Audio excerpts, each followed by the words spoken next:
না মনে ছিল যে বাসায় বইয়া কোনো একটা জিনিস খাই। এরপর আম্মুর দ্বারে কইলাম, আম্মু একদম গরুর মাংসটারে নামাইয়া গরুর মাংসের খিচুড়ি একদম প্রস্তুতি শুরু করে দিয়েছে। এই যে দেখতে পাইতেছেন অনেকক্ষণ আগে হইতে প্রস্তুতি, যদিও আম্মু এখন আম্মুর কাজ বাজ করে রেখেছি গিয়ে, আমি আইছি এর মধ্যে হাত দিতে, মানে এর মধ্যে একটু লাড়াচাড়া দিই। এই যে দেখতে পাইতেছেন গরুর মাংস, গরুর মাংস এত ছোটো ছোটো করে গরুর মাংসগুলো কাটা, খুব বেশি এটা পছন্দ হয় না আর কি। এটা যখন পানিটা টানবে জিনিসটা দেখতে আরও বেশি ভালো লাগবে। এই যে দেখতে পাইতেছেন চারিপাশে। সো কে কে এই ধরনের খিচুড়ি বৃষ্টির মধ্যে খাইতে পছন্দ করেন, একদম এর মধ্যে আলু পেঁয়াজ অনেক কিছু আস্তে আস্তে করে দেওয়া আছে, জিনিসটা খাইতে সেই লাগবে। ওহ মাই গড, মাংস আর মাংস।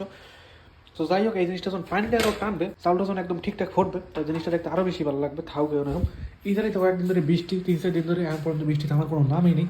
বাইরে হয়েছে প্রচুর পরিমাণে শীত। ও ভাই রে ভাই, সকালবেলা বাইরে ছিলাম ছোটোবেলা স্কুলে দিতে, এত পরিমাণে বৃষ্টি যে বাইরে 1 মিনিটও থাকতে পারি না। পরে মনে হয় যে বাসায় আসার পর কিছু একটা রান্ধি বা পরবর্তীতে কিছু একটা খাই, যা আর কি হইতে আছে এই জায়গা।